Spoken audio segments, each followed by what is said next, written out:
Welcome to the next episode of the Diesel Eater, and time to get to the part of this build that actually scares me the most right now. We're going to see if we can take that tapered shaft and we're going to see if we can grind it down today in order to fit that 1-inch collar that we got from Tractor Supply onto there. So this, it turns out, is an M10 by 1.25 thread, in case anybody needs to know that for doing a similar build. So it's metric, most definitely, M10 by 1.25.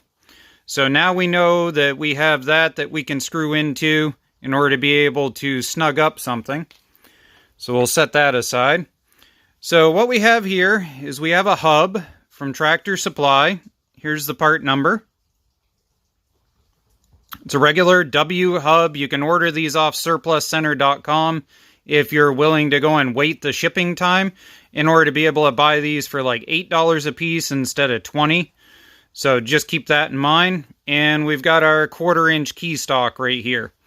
So this is some sort of weird, strange metric size, and it's only about like a 1/16 of an inch too big.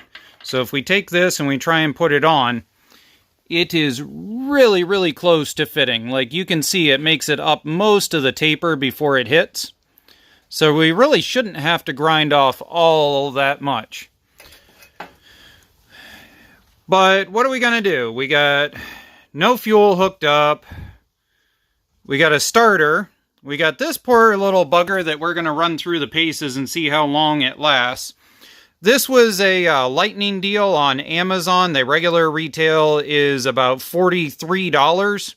So we're going to see what happens with this thing. Now, this setup that I have, these plugs, I buy these plugs independently. They don't have all the stupid electric control stuff. Normally, you would end up with these.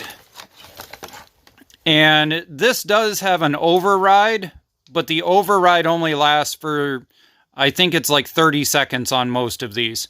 So you can actually pop this open and you can solder the positive connections together in order to use these as a constant connection, but they're not designed that way. So what we've got is we've got this connected and we've got this wire coming down to a push button start we bought at Harbor Freight like 2 years or so ago. If you're going to do this stuff, you need some of these. And buy them like 2 or 3 at a time because inevitably you screw them up. Either you catch these in flywheels and rip them apart, or these things get run over and they shatter and whatever. So if we punch this at this point, we've got positive here, we've got the solenoid connection here. Now if you listen, there was not very much compression. And that's because up here I took this and I undid it, and I pulled this up just a little bit so that I don't have any compression kicking back on me, so all I got to do is just spin it over with that brand new flywheel. And that's what we're going to try and do. We got an older 60 grit Makita, I believe, on here, or Milwaukee. Sorry, we got an older 60 grit on here.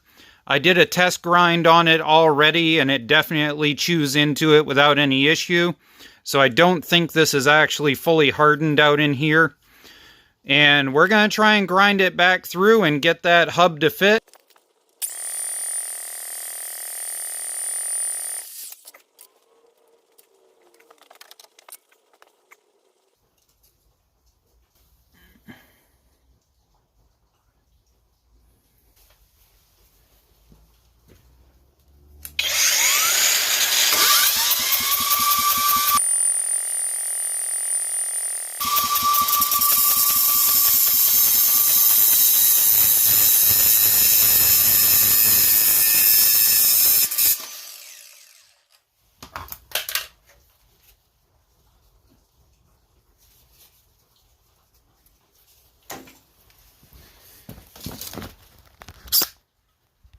Well, that was it.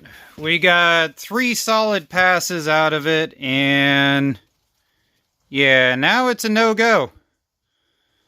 So at this point, we'll go get the bigger, better pack, but that was 3 solid goes. So, cool. We'll grab another pack.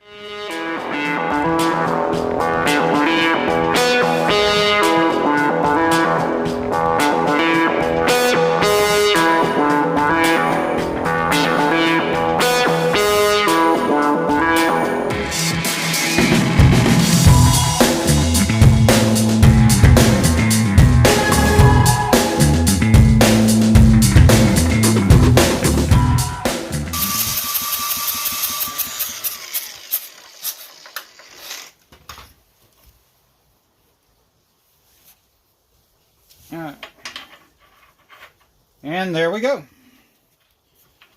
So now,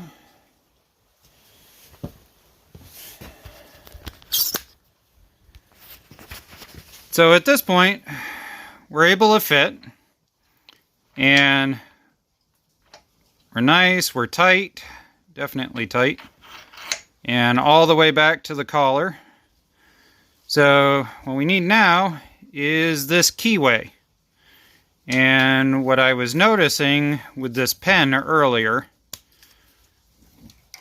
was that this pen is just about exactly the right size for that Keyway.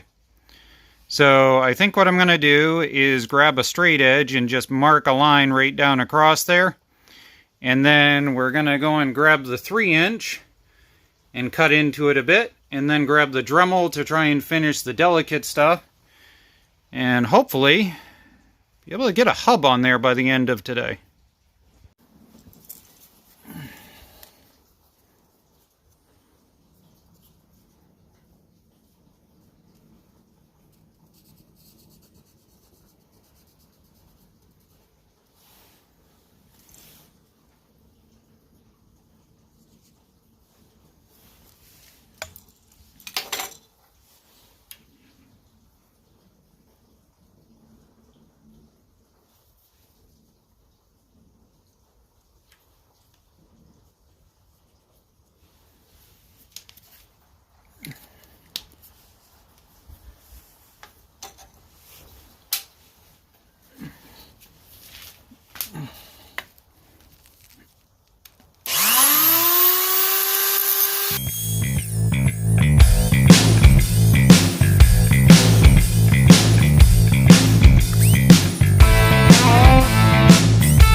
Luckily, you guys get to live in fast-forward land, but I've officially hit as far as I can go using the 3-inch to get up and close. I'm actually dinging the case in a couple of spots.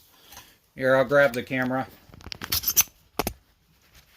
So, as you can see, I actually dinged the case in a couple of spots trying to get in there with the 3-inch. So, it's just starting to drop down in now, right there. And right there. And I know some of you are going to ask why I'm not cutting all the way out through so it slides in. And it's because I want it retained in there when this happens. Because this is already a pretty ghetto idea to begin with. So I want this taper right here so that when I drop this in, the hub slides over the top of it and there's no way that it's coming out of there. Once I get this all figured out and done, I may very well put a tack hump right here of weld in order to make sure this stays in place no matter what. But obviously there's a lot more to go there. So we're going to get out our little fake Dremel, and we're using a high quality Dremel cutoff, and we'll see if we can get into there. But for those of you that want to know, I just fast forwarded 6 minutes of your life so you didn't have to see boredom. Have fun. Well, without question, this was one Furby of a job to do. It took me 3 hours to accomplish this. I never ever wish to do this again. And then on top of that, I finished it out with thinking I would weld this hub on in order to be able to show you guys this spinning over and looking nice and pretty. And somehow I welded it on Probably about as crooked as you could get.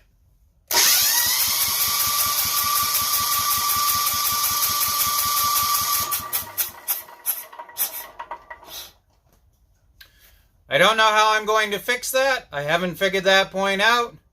But at this point, we've got the shaft figured out. I need to weld another hub and pulley, and then we'll go from there. Hopefully next video, we'll get this motor mounted up, get a basic drivetrain pulley setup done, and then start putting some panels back on after that.